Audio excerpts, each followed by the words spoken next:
जय श्रीराम.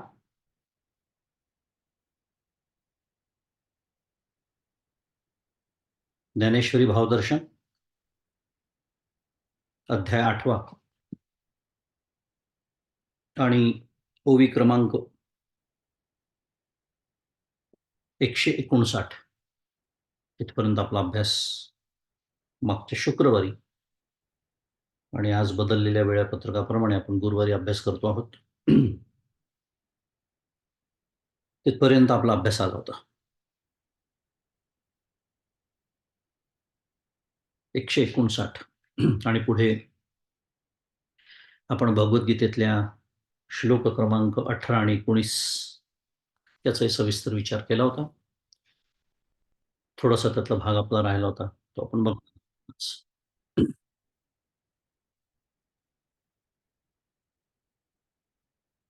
तर मागच्या वेळेला 4च ओव्या झाल्या आपल्या, खरं 156, 57, 58, 59 आणि मग पुढे 18 आणि 19 श्लोकांचा आपण अभ्यास केला होता. भगवंत सांगतायत काय, आब्रह्म भुवनान लोकः, आब्रह्म भुवनान लोकः पुनरावर्तिनो अर्जुन, मामुपेत्य तु कौन्तेय पुनर्जन्म न विद्यते. विचार सुरू आहे आपला. भगवान सांगतायत की ब्रह्मलोकापर्यंत जे जे काही आहे, एकदम शेवटचं टोक मागच्या आपण बोलल्याप्रमाणे दाखवून दिलं. त्याच्यामध्ये आधीचं सगळं आलं. हे सर्व काय आहे? पुनरावर्ती आहे. फक्त एकमेव वस्तू जी पुनरावर्ती नाही, की जी प्राप्त झाल्यानंतर पुनर्जन्म न विद्यते. कोण? माम उपेत्य, मला येऊन मिळालास तर. भगवान उवाच आहे भगवद्गीतेत, सातत्याने बोलतो आहोत आपण. परमेश्वर प्रत्यक्ष भगवान बोलतायत, सांगतायत की एकमेव मला जर तू येऊन मिळालास तर मात्र तुला पुनर्जन्म नाही. पण त्या ब्रह्मलोकाचं सगळं वर्णन, कारण तो पुनरावर्ती आहे असं म्हटलं खरं. मग का पुनरावर्ती आहे? इतकं प्रचंड काळामध्ये ज्याचं सगळी मोजमाप केल्या जाते, मोजदाद केल्या जाते असं म्हणूया, पण तो सुद्धा कालाने परिच्छिन्न आहे, हे सांगण्याचा उद्देश आहे. आपल्यासमोर गणित मांडणं हा भगवद्गीतेचा उद्देश नाही. तो वेगळ्या दुसऱ्या एखाद्या ग्रंथात असू शकतो, कारण शेवटी कुठेतरी तपशील हा दिलाच पाहिजे. पण तरीही इथे थोडासा तपशील दिलेला आहे. जो 17वा श्लोक मागच्याला आपण बघितला, की सहस्त्र युग पर्यंत महर्यत ब्रह्मणो विदुः रात्रिम युग सहस्त्रांता तेहो रात्र विदो जन. सहस्त्र युग पर्यंतम अहह यत ब्रह्मण विदुः, ब्रह्मदेवाचा अहह दिवस आहे असं जाण. कुठपर्यंत? सहस्त्र युग पर्यंत. म्हणजे हे जे आपले 4 युग, ते जेव्हा सहस्त्र वेळेला होतात तेव्हा ब्रह्मदेवाचा एक दिवस होतो. आणि अर्थातच युग सहस्त्रांता तेहो रात्र, रात्रीम युग सहस्त्रांता तेहो रात्र विदो जनः. अशीच ही 4 युग सहस्त्र वेळेला झाली की त्याची काय होते? रात्र होते. आणि असं जे जाणतात त्यांना काय म्हटलंय? अहोरात्र विदः, कालसंख्या विदः असंही म्हणतात त्याला. कारण आपल्यासाठी हे काय आहे? शुद्ध मराठीत थेरॉटिकल नॉलेज आहे. आपली श्रद्धा आहे म्हणून आपण श्रद्धापूर्वक हो म्हणतो. पण साध्या भाषेत बोलायचं तर कोणी पाहिलं? कोणी पाहिले 1000 युग? कोणी पाहिलं एक पूर्ण युग तरी पाहिलं का? इतकं आपण काय म्हणूया, अल्पकाळ, अल्पजीवी खरं आपण आहोत. पण काय प्रचंड अभिमान, अहंकार असतो मला. गंमत असते आपलं हे, याच्यासाठी शिकायचं असतं बरं का. झाली अभ्यासाला इथेच सुरुवात झाली. याच्यासाठी हे शिकायचं असतं. म्हणजे विचार केला तर आपलं आयुष्य म्हणतात कलियुगामध्ये दिलेत 100 वर्ष मनुष्याला. पण 100 वर्ष फार कमी लोकं जगतात. अजून समजू आपण एक 70-80 वर्ष काय जे काय असेल सरासरी आयुष्य. त्यातला पहिला जो काळ असतो आपला, म्हणजे विचार केला तर आपल्या लहानपणीचा, तारुण्याचा काळ जो आपला बऱ्याच जणांचा जवळपास सगळ्यांचाच गेलेलाच आहे म्हणजे आणि जातो. कारण खूप कमी भाग्यवान असतात जे तरुणपणात परमार्थाकडे वळतात. पण आपल्याही जीवनात रात्र येते की नाही? येते ना. माहीत नाही त्याचं गणित मांडून ठेवलंय. बघून घेऊ शकतो आपण. साधारण अर्ध आयुष्य झोपण्यातच जातं आपलं. 80-90 वर्ष जे काही आयुष्य आपण बोललो त्याचे शेवटचे 5-10 वर्ष काय जी काही शरीराची विकल अवस्था झालेली असते त्याच्यात जातं. मी हे सगळं का बोलतोय? उरलं किती? परमपूज्य काका ज्याला इफेक्टिव्ह आयुष्य असं म्हणतात.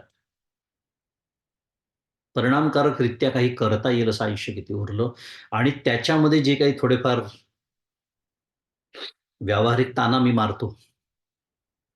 काय प्रचंड अहंकार आहे आणि हे काय चाललं आहे, काय गणित मांडतात आहे आपल्यासमोर. म्हणजे आपण कसपटासमान सुद्धा नाही विचार केला तर. तो कसपट सुद्धा मोठं वाटेल. अहंकार लयासाठी हे सगळं शिकायचं आहे आपल्याला. कारण ते जर नाही केलं, तर सारखं सांगतात आहे, पुनरावृत्ती आहे. अखंड, अखंड. मग तुम्ही ब्रह्मदेवाच्या रात्रीत जरी सापडले तुम्ही, विषय तो सुरू आहे आपला आता. तरी सुटका नाहीये. दिवसाची वाट बघत राहावं लागणार. म्हणजे किती वेळ थांबावं लागणार आहे? सहस्त्र युगपर्यंतम. हे सगळं उद्देशावर आहे सगळं शिकण्याचा. त्यामुळे अहोरात्र विदह त्यांना म्हणतात, की विषय आपला तिथून सुरू झाला, की आपण श्रद्धेने स्वीकारतो. पण असे आहे काही महात्मे, की जे प्रत्यक्ष बघतात. इतकं दीर्घकाल त्यांचं आयुष्य आहे. त्यांना अहोरात्र विदह असं म्हणतात. त्यामुळे ते निश्चितच मृत्यूलोकात नाहीत. कुठल्याही लोकात का असेना, पण यत एवं कालपरिच्छिन्नः ते अतः पुनरावर्तिनो लोकः. कारण शेवटी कालाने परिच्छिन्नच आहे. त्यामुळे सर्व लोक काय आहे? सर्व लोक हे पुनरावृत्ती होणारेच आहे. आणि तेच माऊलींनी 156, 57, 156 ते 159 जो आपण मागच्या वेळेला विचार केला, तेच आपण बोलतो आहोत, की कृत, त्रेता, द्वापर आणि कली अशा युगांच्या चौकड्या हजार वेळा जेव्हा होतात, तेव्हा ब्रह्मदेवाचा परिपूर्ण दिवस होतो. आणि तशीच संख्या भरली की त्याची रात्रही होते. आणि मार्कंडेय, व्यास इत्यादी चिरंजीव काही उदाहरणं इथे दिलेली आहेत, की जे ब्रह्मदेवाचा अहोरात्र बघू शकतात. अहह म्हणजे दिवस संस्कृत शब्द आपण शिकलो. मागच्याला ते सगळा विचार केला होता. अन्न असा त्याचं षष्ठीचं रूप होतं, इत्यादी. आणि इंद्राचं तर माऊली म्हणते 158व्या ओळीमध्ये. इंद्र तर आपण विचार केला 14 इंद्र होऊन जातात ब्रह्मदेवाच्या एका दिवसात. 14 इंद्र त्या सगळ्या प्रहरांमध्ये. इतका प्रचंड काळ, की ज्याला आपण शुद्ध मराठीत माइंड बॉगलिंग असं म्हणूया. म्हणजे आपण मानवी मेंदू त्याची कल्पनाच करू शकत नाही. इतकं अफाट हे सगळं विश्व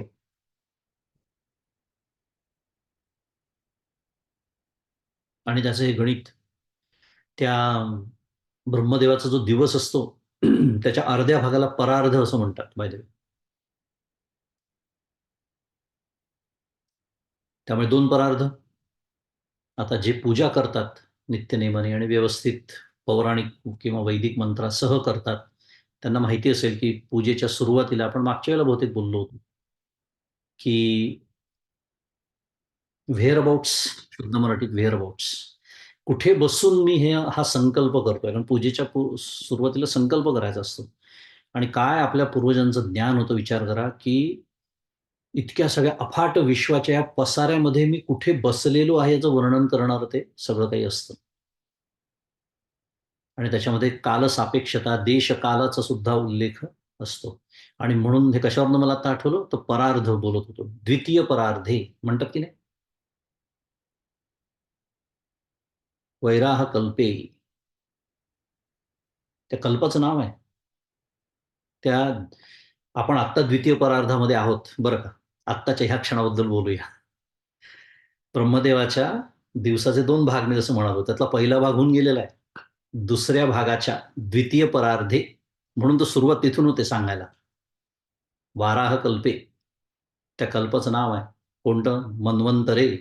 इथून म्हणजे तिथून सुरुवात करतात आणि मग येतं जंबूद्वीपे, पश्चिम तीरे, गंगा नदी, पश्चिम तीरे वगैरे, वगैरे. नदीच्या त्या पश्चिम तीरेला म्हणजे पहा कुठपर्यंत आणून मी कुठे बसून हा संकल्प करतोय. कारण त्या संकल्पाची देवता त्या विश्वाच्या पसाऱ्यात कुठे असेल, तिथपर्यंत हे पोहोचलं पाहिजे ना त्यांना माझं कोऑर्डिनेशन. आपल्याला फक्त लॉन्जिट्यूड, लॅटिट्यूडच कळतं. कारण ते आपण या ग्रहाच्या एका ग्रहाच्या संदर्भात बोलतो, पण इतकं अफाट हे विश्व.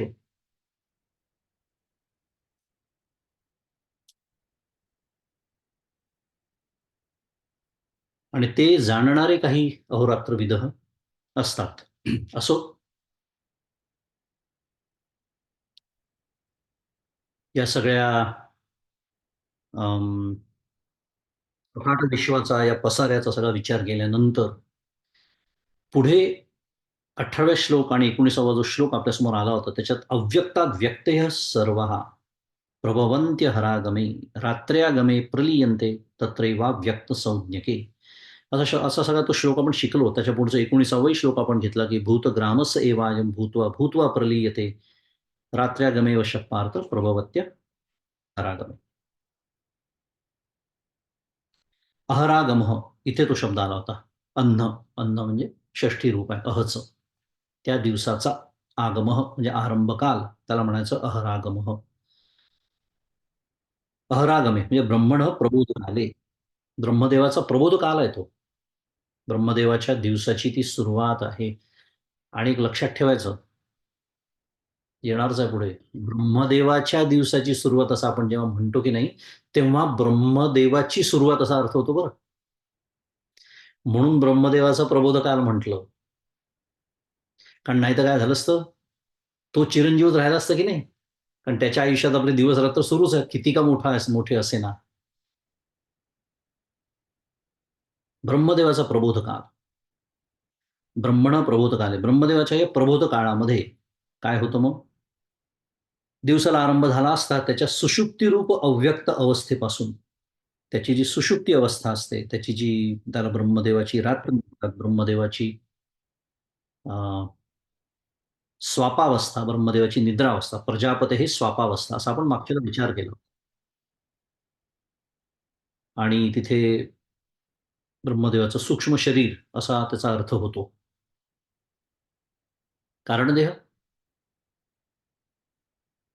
कारणदेह सूक्ष्म देहाची अवस्था आहे ती. कसं एक-एक गोष्ट अशा जुळत जातात बघा, अभ्यास आपण नीट करायला लागलो की.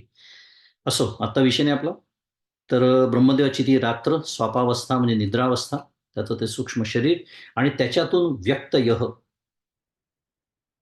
व्यक्ती ही मागच्याला आपण बोललो होतो, स्त्रीलिंगी शब्द आहे त्याचं हे काय आहे?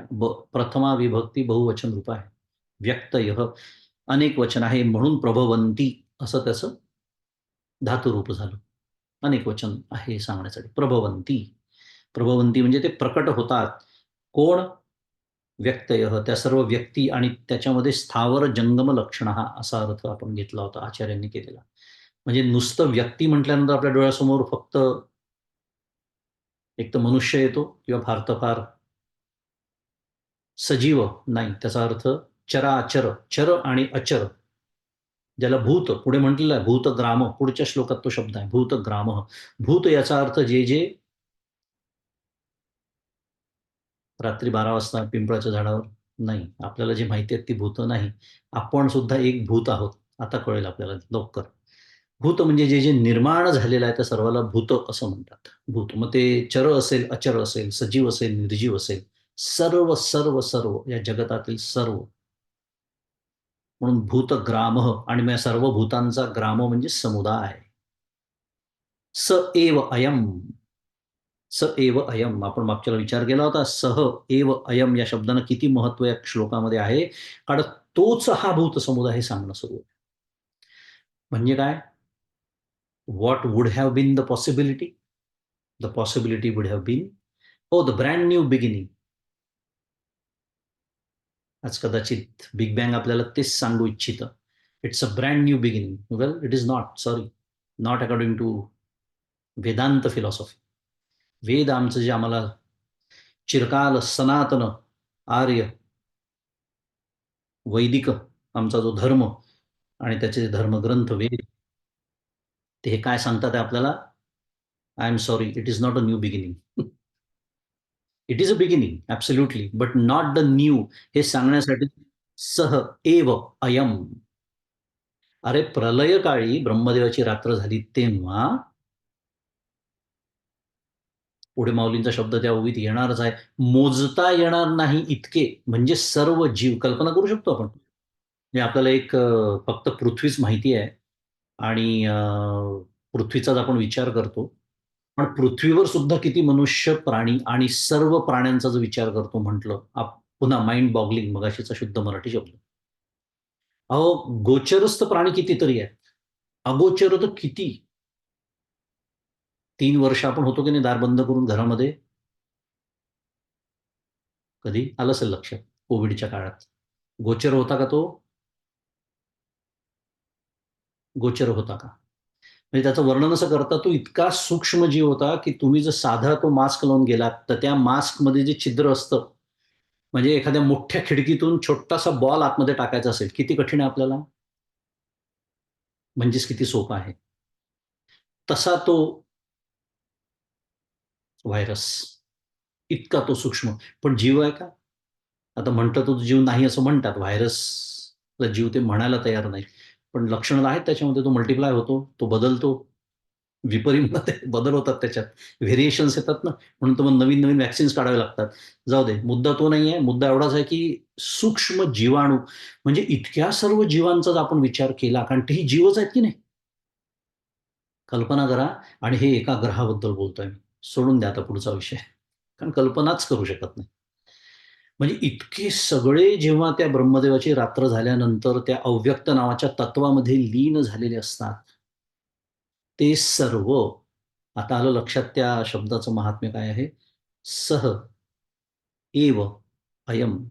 तोच हा भूत समुदाय. काय होतं? भूत्वा प्रलीयते. पुन्हा निर्माण होतो. मग हे किती असं अखंड.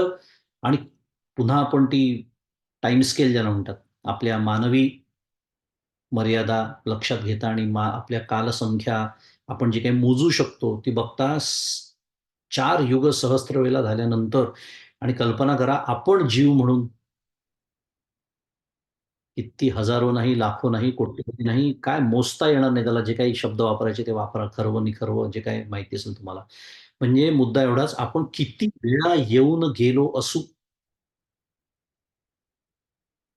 एक-एक काय गोष्ट पुढे येते आहे.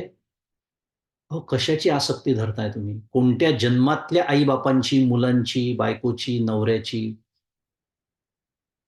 आणि कोणत्या जन्मातल्या कमावलेल्या, सो कॉल्ड कमावलेल्या गोष्टींची. त्याच्यातनं काय शिकायचं आपल्याला? वैराग्य. म्हणजे ज्याला शुद्ध मराठीत पुन्हा टेकिंग अ स्टेप बॅक असं म्हणतात. थोडं मागे येऊन, थोडं जरा स्वतःला जरा व्यापक करून बघा ना जरा असं. एक अशी आपल्यासमोर समजा टाईम स्केल मांडली. हां, हा जन्म झाला माझा आणि हा आता माहिती नाही, कधीतरी मृत्यू होणार. या ह्याच्यातलंच आपण इतके गुरफटून गेलेलो आहोत त्या आयुष्यामध्ये आणि इतक्या आसक्ती आपल्याला झालेली आहे त्या सर्व गोष्टींची, मी आणि माझची. हे लक्षातच राहत नाही, की असा मी एक कोट्यावधीने अनंत वेळेला येऊन गेलेलो आहे. आणि जर मी याच्यातून सुटलो नाही. गोष्ट आठवली. गोष्टी-बिष्टी मी कमी सांगतो. थोडं सांगायला पाहिजे. बरं वाटतं जरा. सारखं आपलं तत्वज्ञान थोडंसं आठवली, सांगतो. ऐकली असेल तुम्ही. परमपूज्य मंदाताई सांगतात. कबीर महाराजांची गोष्ट आहे. कबीर महाराजांचा मुलगा असतो. कमाल त्याचं नाव. तो बाहेर जातो एक दिवस. तिथे एक बाई जात्यावरती दळण दळत असते. आता तो कबीर महाराजांचा मुलगा, त्यामुळे त्याला ते जातं आणि दळण नाही दिसत. त्याला दिसतं की हे जे दाणे चाललेले आहेत जात्यातून आणि ते भरडले जातात आहे हो. आणि ते पीठ होऊन बाहेर येत आहे. जातं माहिती आहे आपल्याला. मग असंच हे कालचक्राचं जातं असेल का? आत्ता आपण जे बोलतोय ना, संदर्भ आहे त्याचा. हे कालचक्राचं, ती माया नावाची जी जी बाई बसली आहे, तर ती बाई जातं दळत होती म्हणून रूपक आहे, की माया नावाची ती बाई, स्त्री ती बसली आहे आणि ती हे कालचक्र नावाचं जातं दळते आहे आणि त्याच्यात हे धान्य, जीवरूपी धान्य काय होत आहे, भरडल्या जात आहे. आणि तो रडायला लागतो, की माझी अशीच अवस्था होणार का? कारण मी यांच्याचपैकी एक जीव आहे ना. रडत-रडत घरी येतो. कबीर महाराज विचारतात, "कमाल बेटा क्या हुआ?" तो रडतोय आपला. काही बोलत नाही तो. शेवटी त्याला विचारतात, की "सांग तर खरी काय झालं?" मग तो सांगतो, की "मी असं-असं ते बघितलं आणि बाबा आपल्या सर्वांची अवस्था अशीच होणार का? आपण या कालचक्रामध्ये अशीच भरडले जाणार का? पिसले जाणार का?" मग ते त्याचा हात धरतात आणि त्याला घेऊन जातात तिथे. "दाखव मला." ते घेऊन जातात. ती स्त्री आपली तिचं दळणं अजून सुरू असतं. पीठ काढणं सुरू असतं. कबीर महाराज म्हणतात त्या बाईला, की "हो, माझ्या मुलाला ना जरा तुमचं जातं बघायचं. थोडंसं दाखवाल का?" ती म्हणते, "हो, दाखवा. काही हरकत नाही." बरं. जातं दाखवतो आपल्या मुलाला, कमालला. कबीर महाराज दाखवतात. त्या जातातल्या तो दांडा बाहेर काढतात. त्या दांड्याला काही धान्याचे कण चिकटले असतात. ती ज्वारी म्हणा, बाजरी म्हणा, जे काय असेल ते. ते धान्याचे काही दाणे त्या दांड्याला जे चिकटलेले असतात, तेवढे फक्त भरडल्या गेले नसतात. बाकी सर्व भरडल्या जातात.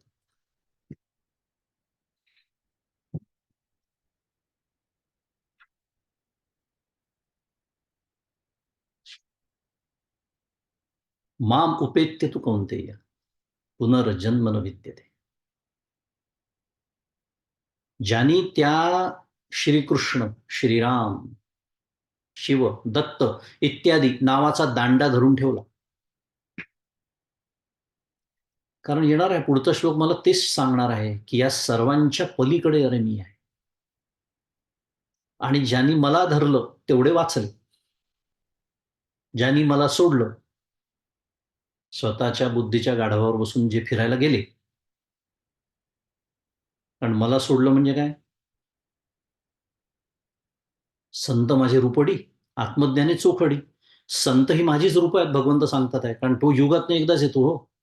आमच्या आमच्या या आयुष्यामध्ये येणार आहे का अवतार कल्कीचा? या कलियुगात होणारा नाही.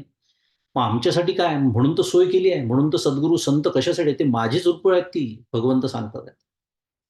मग जी संतांची शिकवण आहे, जी शास्त्राची शिकवण आहे, जी भगवंताची शिकवण आहे, जी आपण समजून घेतो आहोत, त्यानुसार माझं मी जीवन घडवून घेतलं, बसवून घेतली घडी काकांच्या शब्दामध्ये. तर आपण त्या दांड्याला धरल्यासारखं आहे. तर आपण वाचणार आहे या काळाच्या या सगळ्या प्रचंड रहाट गाडग्यामध्ये. आणि म्हणून सह एव एव अव काय तो शब्द आपण सह एव अयम, की त्याच अव्यक्त नावाच्या अवस्थेत पुन्हा ते लीन होतात. पुन्हा त्याचा दिवस संपला ब्रह्मदेवाचा. म्हणून भूत्वा भूत्वा प्रलीयते. आणि रात्र्या गमे अवशः. अवशचा आपण अर्थ बघितला होता. इथे काय दिलेला आहे? कर्मपराधीनतेमुळे. अवशः याचा अर्थ परावश होऊन, विवश होऊन. आठवतं आपल्याला 6व्या अध्यायामध्ये श्लोक आपण शिकलो होतो. काय? पूर्वाभ्यासेन तेनैव ह्रियते ह्यवशोऽपि सः जिज्ञासूरूपी योगस्य ब्रह्म शब्द ब्रह्माती वर्तते वगैरे. मुद्दा काय? पूर्वाभ्यासेनं. तिथे योगभ्रष्टाचं वर्णन आपण शिकलो 6व्या अध्यायामध्ये. तिथे योगभ्रष्टाबद्दल सांगताना भगवंत बोलतात आहे. पूर्वाभ्यासेन, पूर्व अभ्यासामुळे तेन एव ह्रियते अवश, ह्रियते ह्यवशोऽपि सः. तिथेही अवश शब्द आलेला आहे, एवढंच मला सांगायचं. तो पराधीनतेमुळे, त्याच्या पूर्वकर्मांमुळे तो योगी ओढल्या जातो. कुठे? परमार्थाच्या अभ्यासाकडे. म्हणजे पुन्हा आपल्याला काय शिकायला मिळत आहे? या जन्मात मी जो अभ्यास करीन, या जन्मात मी जी उपासना करीन, या जन्मात मी जी भक्ती करीन, या जन्मात जे मी नामस्मरण करीन, या जन्मात जो मी ध्यानाभ्यास करीन, या जन्मात मी जे परोक्ष ज्ञानाचा अभ्यास करीन, समजा माझं या जन्मात काम नाही झालं, तर माझं वर्णन त्या 6व्या अध्यायातल्या त्या श्लोकाच्या वर्णनात मी बसेन. कोणत्या? पूर्वाभ्यासेनं, मागच्या जन्मी केलेल्या अभ्यासामुळे.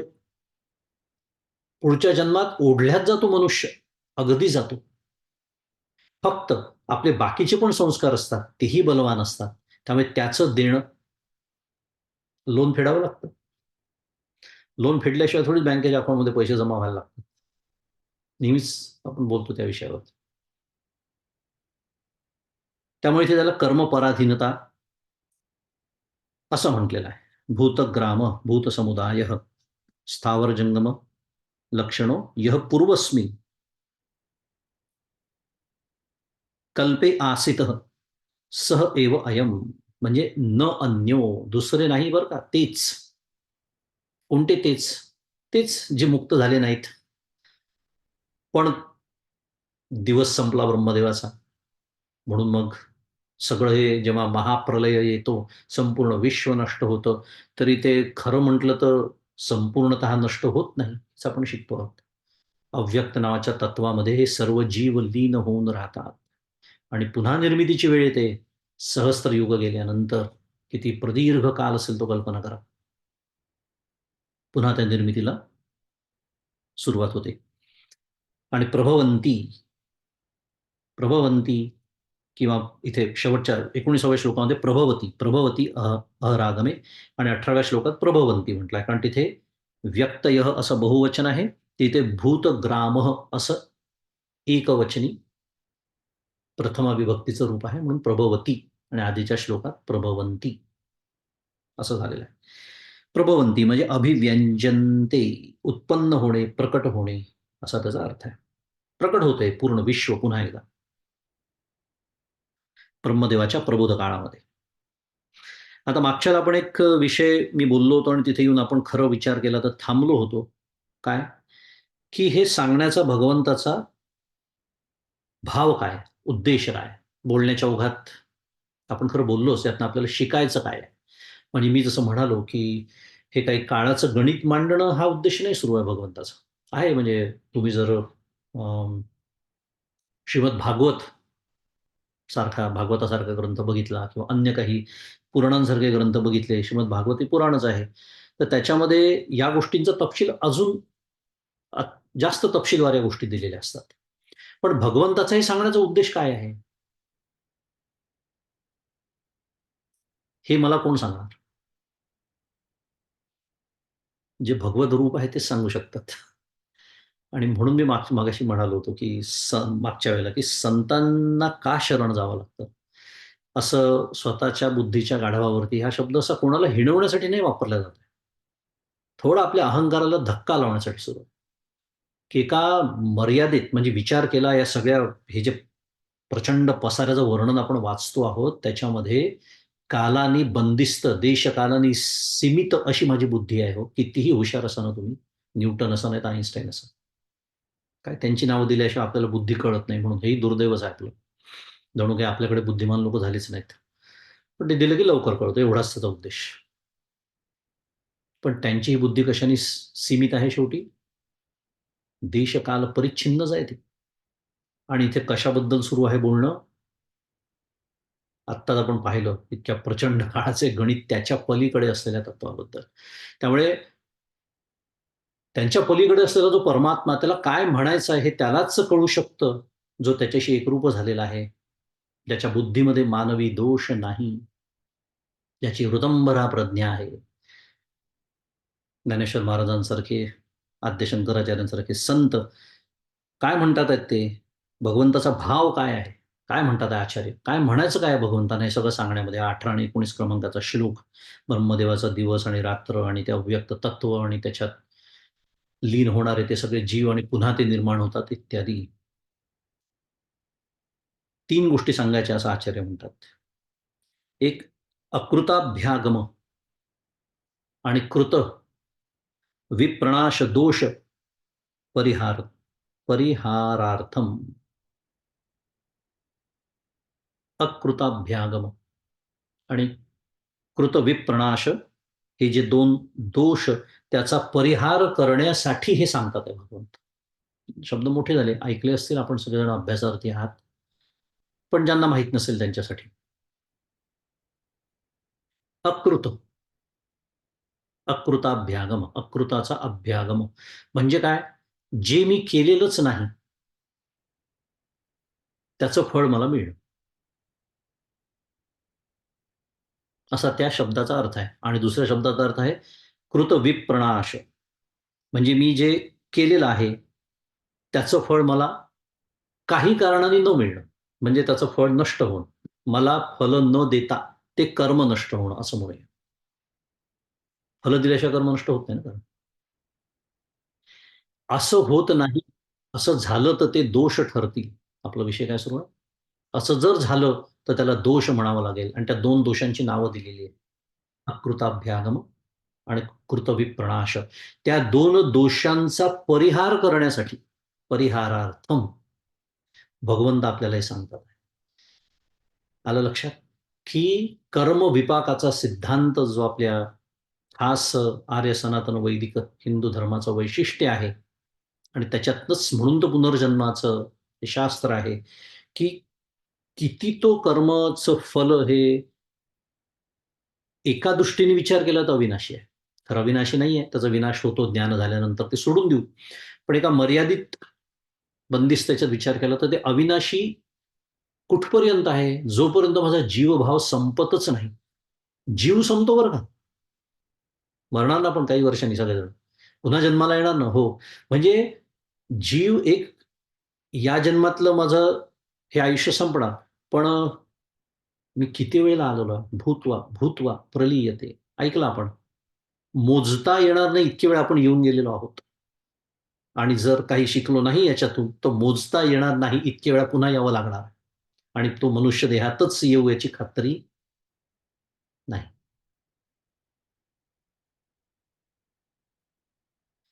मुद्दा एवढाच आहे, की हे जे वारंवार, वारंवार, वारंवार यावं लागतंय, ते का यावं लागतंय? तर मी केलेल्या कर्मांचा फलभोग ते भोगण्यासाठी यावं लागतं. आणि हेच सांगणं सुरू आहे, की ते भोग दिल्याशिवाय ते कर्म नष्ट होत नाही. कृतविप्रणाश हा दोष सिद्धच होत नाही. तसंच अकृताभ्यागम हाही होत नाही. जे केलं नाही त्याचं फळ कधीच मिळणार नाही. केलं दुसऱ्यांनी आणि मला फळ भोगावं लागतं. माणसाच्या राज्यात अशा चुका होतात. बँकिंग ट्रान्झॅक्शन्स आहेत किंवा एकाने केलं भोगावं दुसऱ्याला लागतं वगैरे. ईश्वराच्या राज्यात नाही. आणि हे नाही हे सांगण्यासाठी भगवंत सांगतात आहे, सह एव अयम. कारण त्याच जीवांची ती कर्म अजून भोगून संपलेली नाहीत, म्हणून त्यांना पुन्हा यावं लागतं प्रबोधकालिक ब्रह्मदेवाच्या. हा सांगण्याचा पहिला उद्देश आचार्य म्हणतात आहे. दुसरा म्हणतात आहे बंध मोक्ष शास्त्र प्रवृत्ती साफल्य प्रदर्शनार्थम.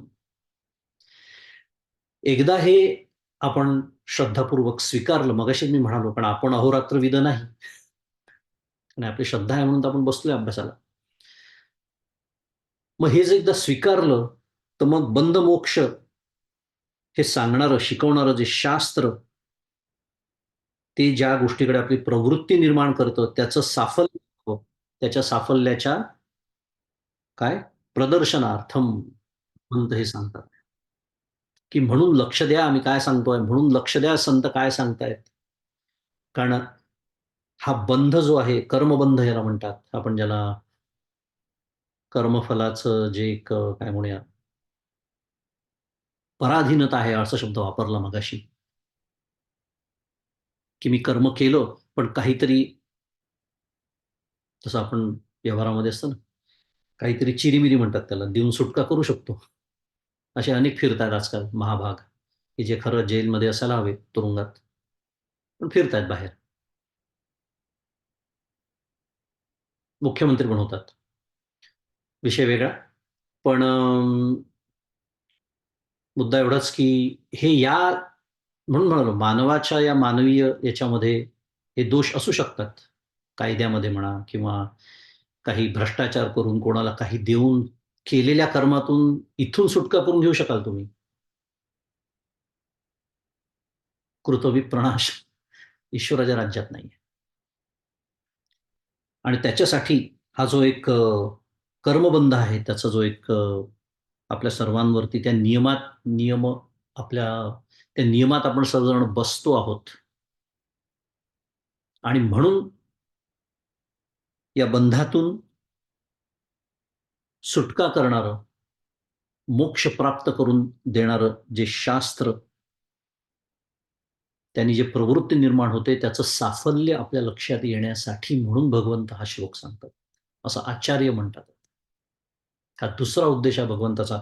आणि तिसरा, क्लेशमूलक कर्माशय कर्माशयवशात च अवशो. म्हणजे पुन्हा तोच हे कर्मबंधन जे आहे त्याचे जे अवश शब्द मगाशी आपण जो वापरला, पराधीनता आहे, याच्यामुळे काय व्हावं, मगाशी आपण जे बोललो की या प्रचंड या पसाऱ्यामध्ये त्याच्यातून सुटण्यासाठी काय निर्माण व्हावं लागतं, वैराग्य निर्माण व्हावं लागतं. हा तिसरा उद्देश आहे. ही जी एक आसक्ती आहे, मगाशी आपण जे बोललो की ही जी प्रचंड टाइम स्केल, शुद्ध मराठीत आपण शब्द वापरला, जेव्हा मी समजावून घेतो तेव्हा लक्षात येतं की अरे हो, कुठल्या जन्मातल्या आई वडिलांची आसक्ती, नवरा बायकोची, मुलांची, मगाशी आपण सर्व बोललो. कुठल्या जन्माची? मला मागचा जन्म आठवत नाही म्हणून आणि पुढचे जन्म मला माहीत नाहीत म्हणून? मग आसक्त कशाला व्हायचं? कर्म तर करावंच लागणार आहे. नाही कश्चित क्षणमपि जातु तिष्ठत्य कर्मकृत, सांगितलेलं आहे. कर्मातून कोणाचीच सुटका नाही. मग कर्म तर करायचं आहे, पण कर्म करूनच कर्मबंधनातून सुटायचं आहे, हे वैशिष्ट्य आहे. कर्मापासून पळून जाऊन नव्हे. तो चाललाच होता पहिल्या अध्यायामध्ये. 18 अध्याय सांगितले. तस्मात् युध्यस्व. त्यामुळे कर्म आपल्याला सगळ्यांनाच करायची आहे. त्यात विशेषतः आपण तर प्रापंचिक आहोत, आपण संन्यासी पण नाही. भरपूर कर्म करायचे आहेत आणि भरपूर कर्तव्य आहेत अजून आपल्याला. पण ती अशा पद्धतीने करायची आहे की ती कर्तव्यरूपीच फक्त करायची. आसक्ती ठेवून करायची नाही. आणि आसक्ती याचा अर्थ फलाची आसक्ती असा होतो बरं का. नेहमीसाठी लक्षात ठेवायचं. इच्छा, काम, द्वेष सुद्धा, हे सगळे शब्द जेव्हा येतात ना तेव्हा फल त्याला लावून घ्यायचं, म्हणजे आपलं चुकत नाही कुठे. फलाची आसक्ती. अपेक्षा असणं वेगळं. आपण पुन्हा प्रापंचिक आहोत. मी आधीच सांगितलं. असं व्हावं, हरकत नाही. चांगल्या गोष्टी घडाव्या, हरकत नाही. माझ्या जीवनात चांगल्या घटना घडाव्या, हरकत नाही. त्यात गैर काहीच नाही. पण देवाचे जे मनोगत तेची माझे उचित, हे विसरून चालत नाही. कारण ते माझ्याच काय शिकतोय आपण आता, पूर्वकर्माचं फल आहे. त्यामुळे एका दृष्टीने ते फलभोगानी त्या कर्माची निवृत्ती होते, यासाठी समाधान मानलं पाहिजे. जाऊ दे, वेगळा विषय. पण लक्षात घ्यायचं आहे, याच्यातनं वैराग्य आपल्याला शिकायचं आहे आणि हा उद्देश भगवंतांचा आहे, असं आचार्य सांगतायत. हा भाव आहे भगवंताचा. म्हणून भगवंतांनी आपल्याला हे 18 आणि 19 श्लोक अर्जुनाला आणि अर्जुनाचं निमित्त करून आपल्याला सांगितला. बघूया माऊलींचं भाष्य काय आहे. 160 क्रमांकाची ओवी. तये ब्रह्मभुवनी दिवसे पाहे, ते वेळी गणना केही न समाये, ऐसे अव्यक्ताचे होये व्यक्त विश्व. तये ब्रह्मभुवनी दिवसे पाहे, त्या ब्रह्मलोकात जेव्हा दिवस उजाडतो तेव्हा कुठेही ज्याची संख्या मावत नाही, मग अशी मी म्हणालो, ते वेळी गणना केही न समाये, त्याला अनंत म्हणून, अनंत जीव, अनंत जीवसृष्टी. काय होतं, ऐसे अव्यक्ताचे होय व्यक्त विश्व. असे अव्यक्तावस्थेत असलेले विश्व व्यक्त होते. म्हणजे थोडक्यामध्ये अजून एक चांगल्या दृष्टीने बोलायचं झालं तर विश्व किंवा विश्वातले हे अनंत जीवसृष्टी, तसा विचार केला तर संपतच नाही. फक्त काय होतं, व्यक्ताचं ते अव्यक्त होतं, अव्यक्ताचं पुन्हा व्यक्त होतं. बस एवढंच जीवसृष्टीचा भूतग्राम असा समुदाय म्हणून जर आपण विचार केला की ते जीव जे प्रलयकाळी मुक्त झालेले नाही, त्या क्षणी ते पुन्हा अव्यक्तच जातात, पुन्हा व्यक्त होतात जेव्हा ब्रह्मदेवाचा दिवस उजाडतो.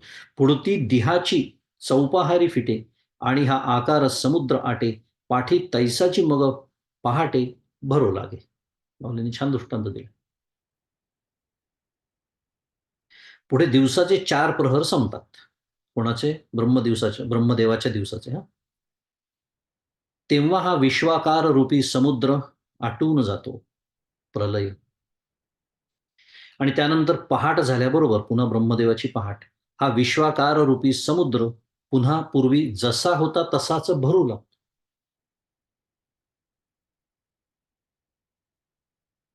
अजून एक कशाप्रमाणे दृष्टांत देतात आहे पुढे. शारदी शारदीयेची प्रवेशी अभ्रे जिरती आकाशी, मग ग्रीष्मांती जैसी निगती पुढती.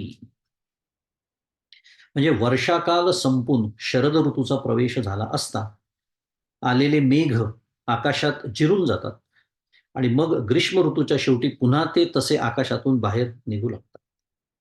दृष्टांत दिला. परवा मी असा बाहेर अंगणात बसलो होतो आणि सध्या 2-3 दिवस झाले बे एरियातलं वातावरण जरा बदललं. आत्तापर्यंत अगदी उन्हाळ्यासारखं वातावरण होतं. 2-3 दिवस झाले जरा ढग येत आहेत. ते बघत असताना एक ढग असा अगदी आपली आकाशगंगा आहे ना त्या आकाराचा दिसला, असा गोल. ते the black hole which is at the centre of the galaxy, त्याच्या भोवती जे सगळं फिरत आहे त्या पद्धतीने साधारण. आणि अक्षरशः बघता बघता म्हणजे 30 सेकंद सुद्धा, म्हणजे 1 मिनिट सुद्धा पूर्ण नव्हता. 30 सेकंद 45 सेकंदामध्ये अक्षरशः तो विरून गेला. म्हणजे असं दाखवता नाही आलं की हा बघा हा ढगाचा आकार बदलला आणि तो दुसरा ढग झाला किंवा इकडून तो तिकडे गेला. नाही, तो अक्षरशः विरून गेला. तेव्हा कल्पना मनात आली की ब्रह्मदेव जेव्हा या विश्वाच्या पसाऱ्यातल्या सगळ्या या आकाशगंगांकडे बघत असेल, कारण त्याचं आयुष्य किती व्यापक आहे आपण आता शिकलो. आणि त्याच्या जसं माझ्या दृष्टीने 30 सेकंदामध्ये ते विरून गेलं, तसं ती आकाशगंगा जी कोट्यावधी ट्रिलियन्स ऑफ इयर्सचं तिचं आयुष्य असलेलं, पण भगवंताच्या दृष्टीने 30 सेकंदच असेल. त्या ब्रह्मदेवाच्या, भगवंताच्या नाही, ब्रह्मदेवाच्या दृष्टीने. असं जेव्हा आपण when we put ourselves in his shoes, शुद्ध मराठीत, तेव्हा कळतं की आपण किती कसपटासमान जीव आपण आहोत. किती अहंकार या गोष्टीचा धरून बसला आणि या अहंकारापोटी जसं ते धान्य भरडलं गेलं त्या जात्यामध्ये, तसं या कालचक्र ज्याच्यात आपण अखंड भरडलो जातो हे आपल्याला कधी कळेल? कधी त्यातनं आपण शिकू? का मला आता आठवलं? कारण हाच दृष्टांत माऊलीने इथे दिलेला आहे, की ते वर्षा कालामध्ये खूप ढग असतात. पण शरद कालामध्ये तेच ढग असे अक्षरशः विरून जातात. छान शब्द आहे तो, विरून जातात आकाशात. आपल्या डोळ्यासमोर दिसेनासे होतात. आणि ग्रीष्म ऋतूच्या शेवटी म्हणजे पुन्हा वर्षाकाल सुरू झाला, की पुन्हा त्या आकाशातून जणू काही बाहेर येतात त्याप्रमाणे. या विश्व कसं लयाला जातं आणि पुन्हा कसं निर्माण होतं, त्याचं एक वर्णन. तैसी, मागचा जो 2 दृष्टांत दिले. तैसी ब्रह्मदिनाची आदी, हे भूत सृष्टीची मांदी, मिळे जव सहस्रावधी निमित्त पुरे. त्याप्रमाणे 4 युगे हजार संख्येपर्यंत गेल्याचे निमित्त जेव्हा पूर्ण होते, म्हणून त्याला निमित्त म्हटलंय. काय निमित्त झालं? झाली 4 युग झाली सहस्त्र वेळेला, म्हणजे काय वेळ झाली आता रात्र होण्याची. तेव्हा ब्रह्मदेवाच्या दिवसाच्या सुरुवातीला या भूतांची उत्पत्ती, आता मी दिवसाबद्दल म्हणालो, इथे रात्रीचं वर्णन आहे, की समजा 4 युग सहस्त्र वेळा झाली म्हणजे काय झाली, रात्र संपली. निमित्त झालं रात्र संपण्याचं, म्हणजे हे युग संपण्याचं. आणि तेव्हा काय होतं मग, ब्रह्मदेवाच्या दिवसाच्या सुरुवातीला या भूतांची उत्पत्ती होऊन त्यांचा समुदाय एकत्र जमतो. भूतग्राम समुदाय. पुढे काय होतं, पाठी रात्रीचा अवसर होय आणि विश्व अव्यक्ती लया जाये, तोही युग सहस्त्र मोटका पाहे आणि तैसेची रचे. मग नंतर रात्रीचा समय होतो आणि मग हे विश्व अव्यक्तात लयाला जातं. तेच बोलतोय आपण, गेले अर्धा पाऊण तास झाले तेच आपण शिकतोय. आणि तेव्हा तो रात्रीचा समय देखील युगांच्या चौकड्या हजार वेळा जाईपर्यंत असतो आणि पुन्हा थोडीशी पहाट झाली की पूर्वीप्रमाणेच भूतांची रचना होते. किती प्रदीर्घ काल बीजरूपाने ते जीव त्या अव्यक्त नावाच्या तत्वामध्ये असतात. विचार करा. कशाची वाट बघत? म्हणजे इतका प्रदीर्घ काल, काही गडबड नाही त्याच्यामध्ये. काय शिकतोय आपण? कर्म विपाकाचं शास्त्र किती अबाधित आहे या परमेश्वराचं. इतका प्रदीर्घ काल जरी झाला तरी असं नाही आहे की बाबा इतका प्रदीर्घ काल झाला, जाऊ द्या मग सोडून द्या त्यांना. नाही. आधीची कर्म आहे ना ती भोगावीच लागणार आहे. कृतविप्रणाश. त्या दोषाचा परिहार होण्यासाठीच ते हे सांगतात. इतका दीर्घकाल म्हणजे आत्ता अव्यक्त आपण मागच्याला बोललो होतो, की हे माया तत्वाचंच एक नाव आहे. तसं त्या माया तत्वाला अजून एक नाव आहे त्या ठिकाणी. त्याला प्रधान असं म्हणतात. धान म्हणजे ठेवणे आणि प्रधान म्हणजे प्रकर्षाने ठेवणे, की जे नष्ट होणार नाही अशा पद्धतीने ठेवणे. सुरक्षित ठेवणे. हे सर्व अनंत जीवसृष्टी बीज रूपाने जी तिथे असते, ती सुरक्षित जी ठेवते, त्या अवस्थेत त्या मायेला प्रधान असं म्हणतात. शक्ती आहे ती त्या परमेश्वराचीच ती शक्ती आहे. दैवी हेषा गुणमयी मम माया दुरत्यया. दैवी ही एषा, अरे ही माझीच शक्ती आहे अर्जुना. म्हणून तर तिचं सामर्थ्य एवढं प्रचंड आहे की ज्याची आपण कल्पनाही करू शकत नाही मानवी बुद्धीने. प्रधान अशा पद्धतीने ठेवणे की त्यातला एकही जीव सुटला नाही पाहिजे. अनंत जीवसृष्टीतला बाबा काही सुटले, काही सुटून गेले नाही. कर्मफल भोगायला यावंच लागणार आहे परत. म्हणून भूतांची ती रचना थोडीशी पहाट झाली की होते, पण किती वेळ वाट पाहावी लागते पहा त्या जीवांना. जर ते काम झालं नसेल तर साध्या आपली भाषेत बोलायचं. ही भूतांची रचना पुन्हा होते पहाट झाली की.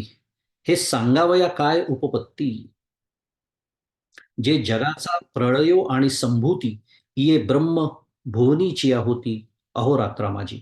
या ब्रह्मलोकाच्या एका अहोरात्रामध्ये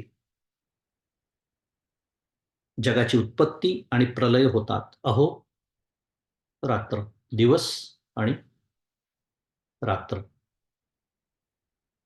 या ब्रह्मलोकाच्या एका अहोरात्रामध्ये काय होतं, जगाची उत्पत्ती आणि प्रलय होतात आणि हे सांगण्याचा तात्पर्यभूत अभिप्राय काय आहे असे म्हणाल तर, म्हणजे जसं आद्य शंकराचार्यांनी भगवंताचा भाव काय आहे, भगवंताचं हे सांगण्याचा उद्देश काय आहे, आपल्याला जसे 3 उद्देश साधारण सांगितले, तसं माऊलींनी पण इथे ओवी घेतलेली आहे. काय? की हे सांगण्याचा अभिप्राय काय आहे भगवंताचा? माऊलींचा पण अभिप्राय आपल्याला शिकायला मिळतोय.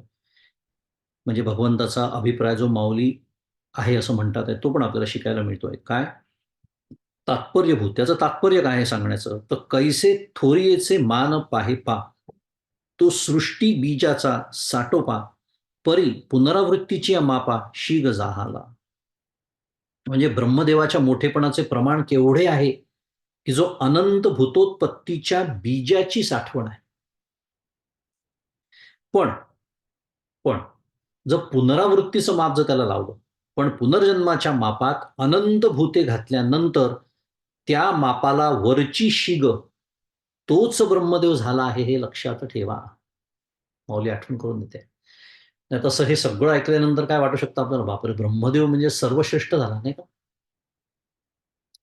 मग ब्रह्मदेवाचं पद मिळवण्याचा प्रयत्न करायला पाहिजे. तुकाराम महाराज काय सांगतात, ब्रह्माधिक पदे दुःखाची शिराणी. ब्रह्माधिक पदे दुःखाची शिराणी. कितीही मोठं पद का असेना, कितीही प्रदीर्घ काल आयुष्य का असेना, अरे पण त्यालाही पुनरावृत्ती आहे. तोही संपतो. आता संपतो म्हणजे काय? ब्रह्मदेवाचा मृत्यू झाला असं म्हणत नाहीत. असं कधी तुम्ही ऐकलं नसेल. अशी भाषा नाहीये. मग भाषा काय आहे? तर तो झोपला असं म्हणतात. म्हणजे त्याची रात्र झाली असं म्हणतात. एका दृष्टीने विचार केला तर आपलंही रात्रीची झोप हा एका दृष्टीने मृत्यूच असतो. म्हणून तर डॉक्टर काका म्हणतात गमतीने, उठलो की सकाळी उठल्यावर परमेश्वराला काय थँक यू. त्याला इंग्लिश कळतं असंही म्हणतात काका. धन्यवाद. काय खात्री आहे रात्रीच आटोपलो नाही याची. पण हे लक्षातच राहत नाही ना, कारण काय गृहीतच धरलेलं आहे. रात्री मी म्हणजे सकाळी उठण्यासाठीच झोपतो की नाही मी रात्री. कारण ते गृहीत धरलेलं आहे. We have assumed. What is a guarantee? म्हणून परमेश्वराचे आभार. प्रभाते मनी राम चिंतित जावा. पुढे वैखरी रामादी वदावा. इत्यादी.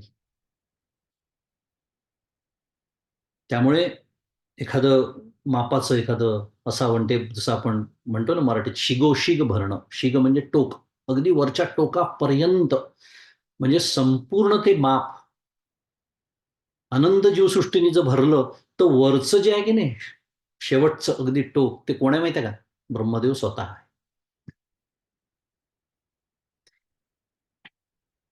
म्हणून पुनर्जन्माच्या मापात अनंत भूते घातल्यानंतर त्या मापाला वरची शीग तोच ब्रह्मदेव झालाय. माऊली सांगते, परी पुनरावृत्तीची या मापा शीग जाहाला.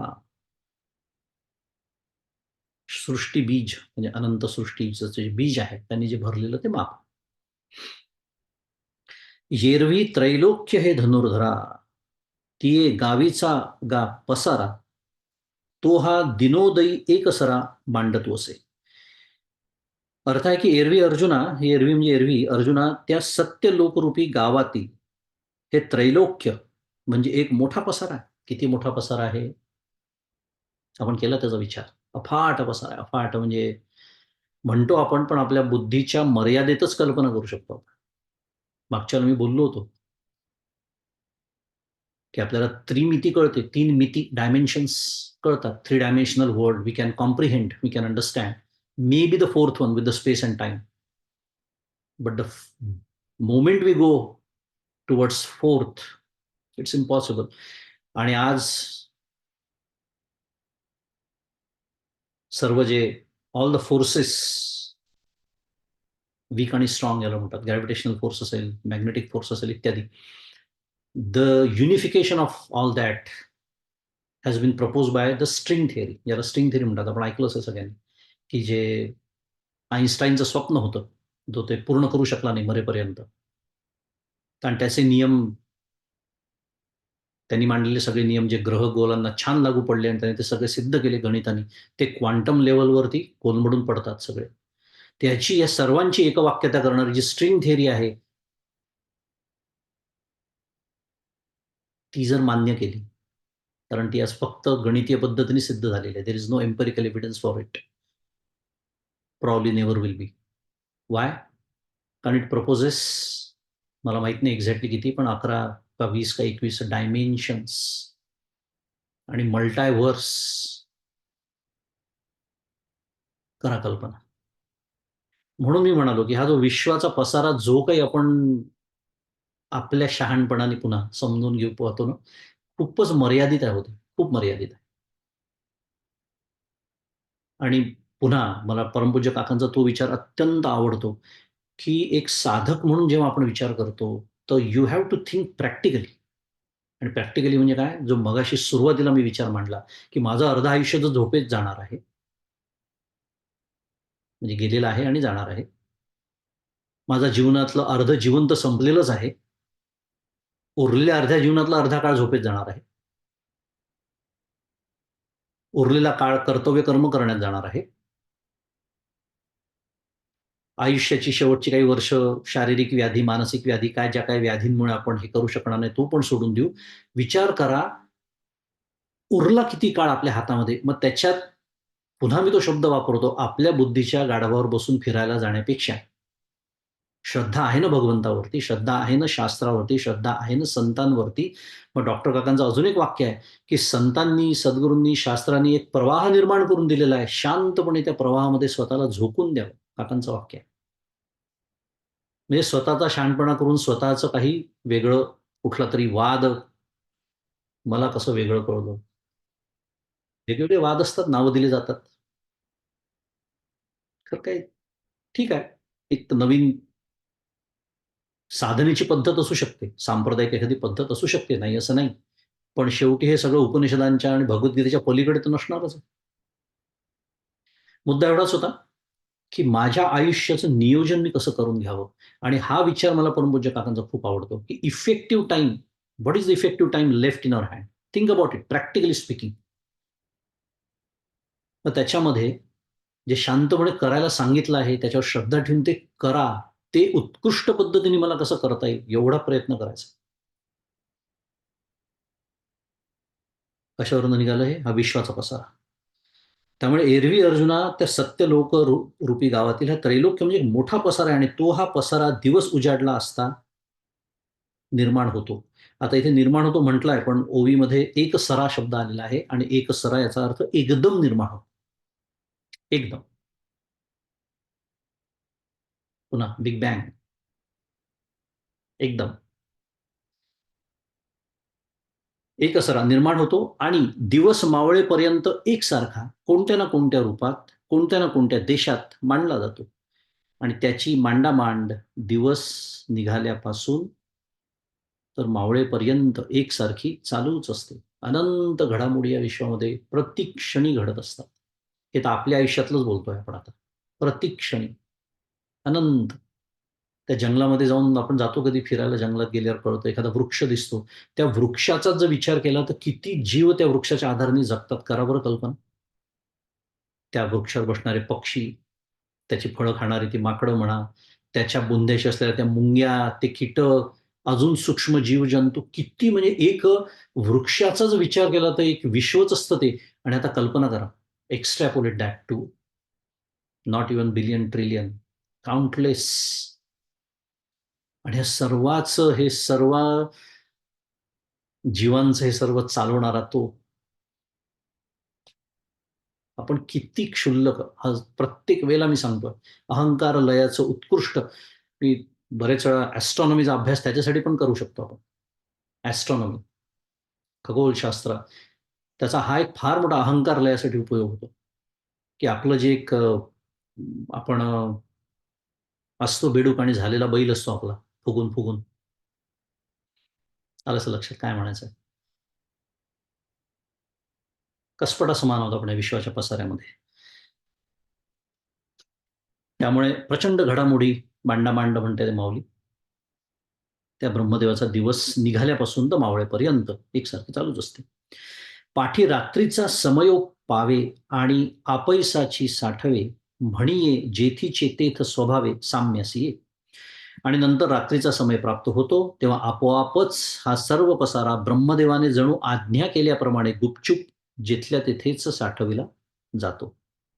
अपैसाची साठवे कुठे जातो शिकलो आपण आत्ताच अव्यक्त नावाच्या त्या तत्वामध्ये. आणि साठविला जातो, आपण विचार केला की नाही, प्रधान प्रकर्षाने पुन्हा नष्ट होणार नाही, कुठेही काही गडबड होणार नाही या पद्धतीने तो साठवला जातो.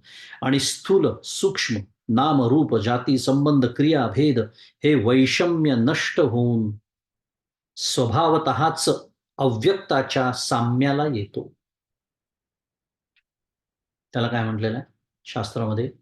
त्या मायेला तिथे गुणसाम्यावस्था असं तिचं वर्णन करण्यात येतं. 3 गुणांनी ज्या विश्वाची निर्मिती होते ना, सत्व, रज आणि तम, आपल्याला माहिती आहे. हे तीनही गुण साम्यावस्थेला तिथे येतात. शुद्ध मराठीत त्याला इक्विलिब्रियम असं म्हणतात. A state of equilibrium. गुणसाम्यावस्था. तिथे वैषम्य नाहीये. साम्य आहे म्हणजे वैषम्य नाही. आणि पुन्हा फिरून ब्रह्मदेवाचा जेव्हा दिवस होतो, ब्रह्मणः, काय शब्द शिकलो आपण मगाशी? प्रबोधकाले. ब्रह्मदेवाच्या प्रबोध काळात. तेव्हा काय होतं? तीच माया काय होते? गुणक्षोभिणी होते. शास्त्रीय शब्द आहे. गुणक्षोभिणी. क्षोभ निर्माण होतो. क्षोभ म्हणजे पुन्हा शुद्ध मराठीत disturbance. The state of equilibrium breaks down. गुणक्षोभिणी ती होते. बॅलन्स, समतोलपणा त्या गुणांचा बिघडतो. कारण आता काय झालेलं आहे, विश्वाच्या निर्मितीला पुन्हा सुरुवात झालेली आहे. तमोगुण प्रधान ती होते इत्यादी. तिथेच तिला मूळ माया म्हणतात. तोच पहिला संकल्प एकोहम, मी एक आहे, बहु व्हावं. हा जो अध्यारोपाची जी भाषा आहे ना, अध्यारोप केला जातो, त्याला काय म्हणायचं? एकोहम बहुस्याम मधला एकोहम हाच तो क्षण. पण हे नंतरच बोलतोय मी. इथे वर्णन काय आलेलं आहे? गुणसाम्यावस्थेचं वर्णन आलेलं आहे. कारण तिथे सर्व प्रकारचे जे भेद, आधी ते विश्वाचा जेव्हा पसारा आपल्याला दृश्य असतो तेव्हा जे अनेक प्रकारचे भेद असतात, ते सर्व लयाला जातात. सर्व प्रकारचे वैषम्य नष्ट होतं आणि अव्यक्ताची जी साम्यावस्था असतं त्याला हे सर्व भूतग्राम म्हणजे भूत समुदाय प्राप्त होतात.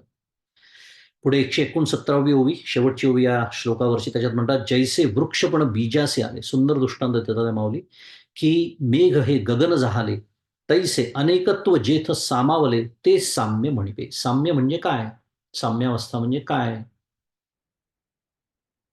ते दृष्टांतपूर्वक समजावून सांगतात, की ज्याप्रमाणे वृक्षातील मुळे, आता एखादा वृक्ष मगाशी मी जसं म्हणालो, त्या वृक्षाचे काय काय अवयव असतात विचार केला.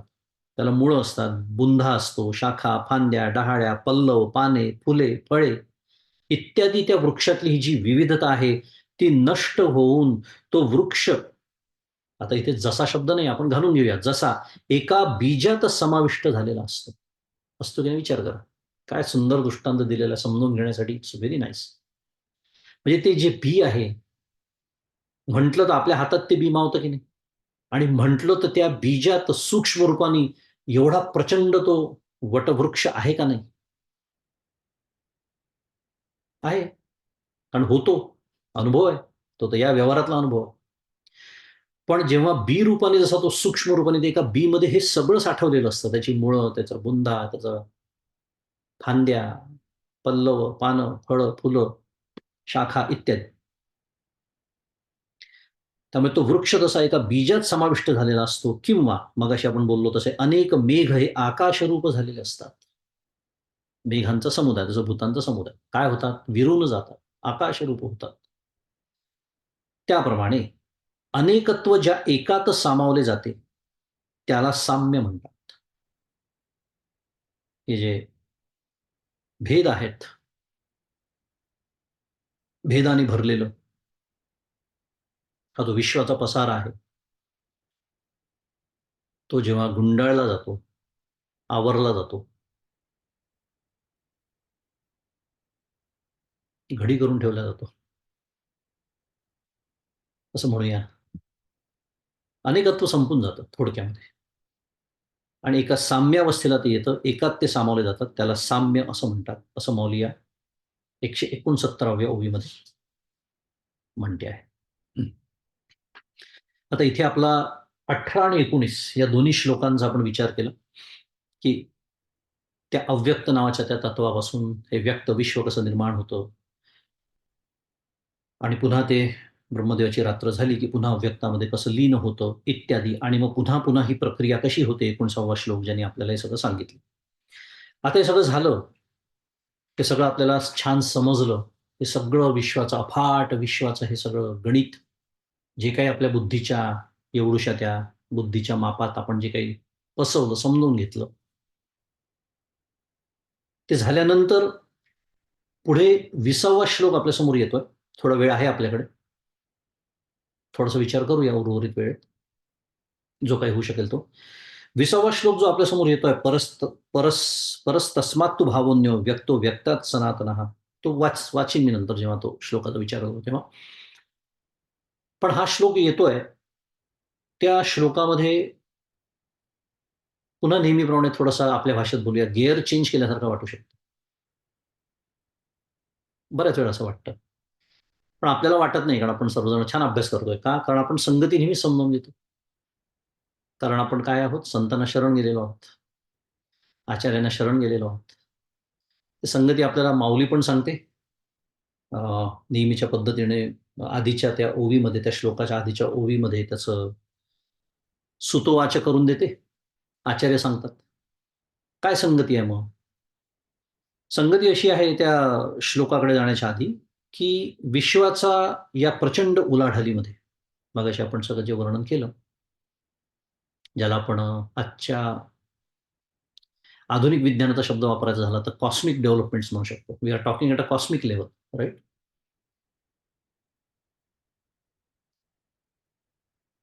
Cosmic developments.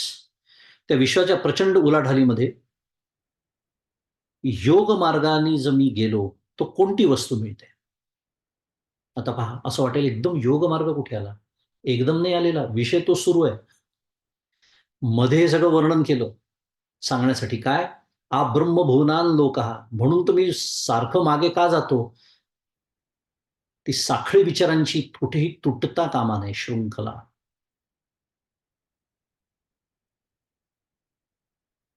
कारण मला कोण येऊन मिळतात, हा विषय सुरू आहे ना 8व्या अध्यायाचा हा. अक्षरतत्वापासून त्या अर्जुनाच्या प्रश्न अजून मागे जात नाही आता मी, तुम्ही घाबरून जा. पण मला कोण येऊन मिळतो, ते कोणत्या प्रकारचे योगी मृत्यूकाली प्रयाण काले मनसा चलेन वगैरे वगैरे आपण शिकलो.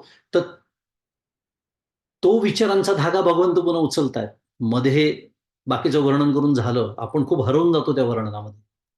ते सांगण्यासाठी मी इतकं सगळं बोललो. मुद्दा एवढाच आहे, की योग मार्गाने कोणती वस्तू मिळते? योग मार्गेण इदम गंतव्यम. कोणती वस्तू मिळते? किंवा अगदी फार मागे नसेल जायचं तर 16व्या श्लोकामध्ये आत्ताच्या 2-3 श्लोक मागे गेलो तर माम उपेत्य तू कोणते पुनर्जन्म न विद्यते असं शिकलो ना आपण. माम उपेत्य, मला येऊन तू मिळतोस.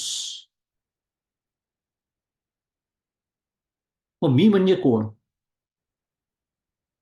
आणि मला येऊन मिळाल्यानंतर पुनरावृत्ती नाही असं म्हणतात आहे भगवंत. म्हणजे भगवंत कसा असला पाहिजे? परमेश्वर कसा असला पाहिजे?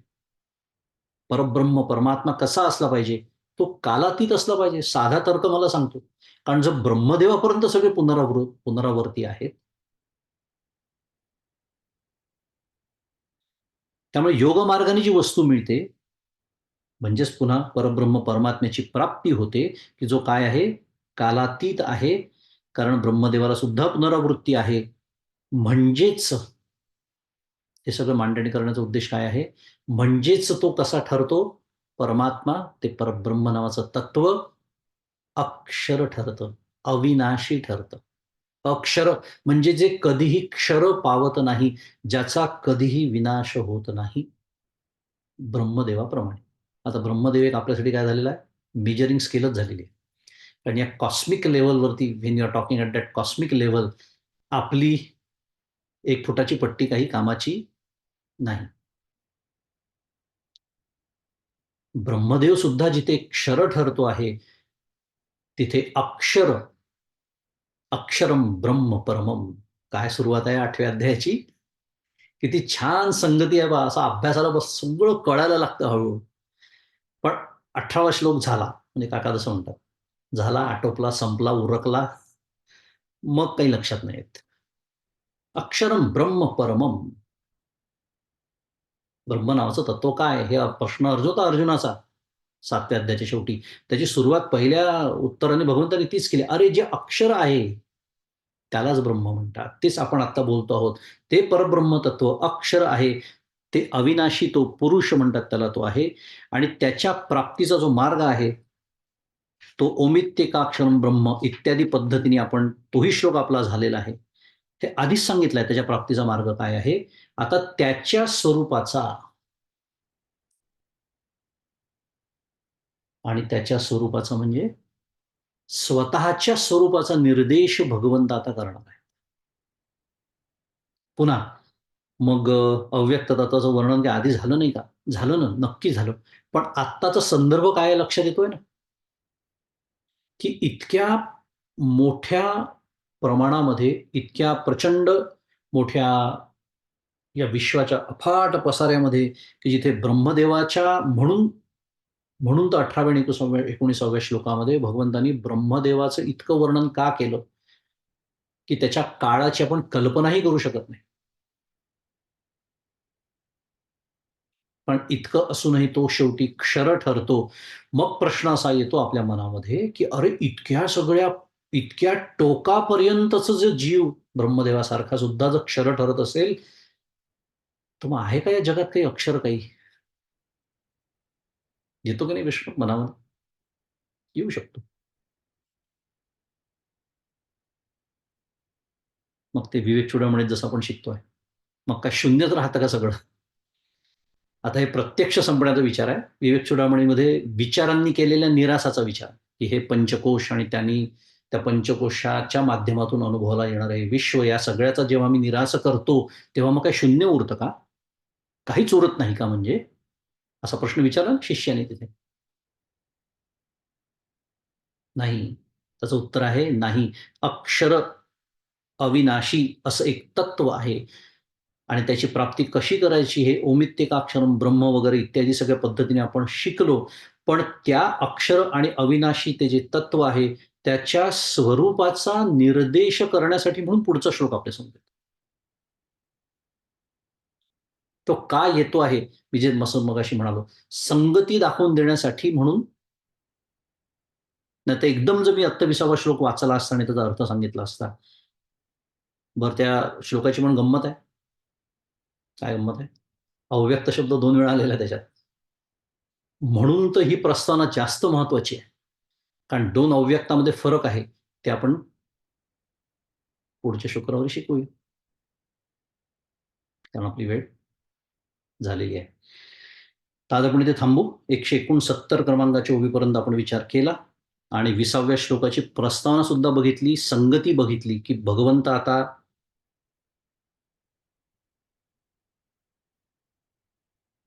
एका वेगळ्या अव्यक्त नावाच्या तत्वाचं वर्णन करणार आहेत. ज्याला अक्षर म्हणतात. तो विचार आपण पुढच्याला करूया आणि आजचं हे चिंतन सद्गुरूंच्या चरणी अर्पण करू. श्री सद्गुरुनाथ महाराज की जय. जय जय रघुवीर समर्थ.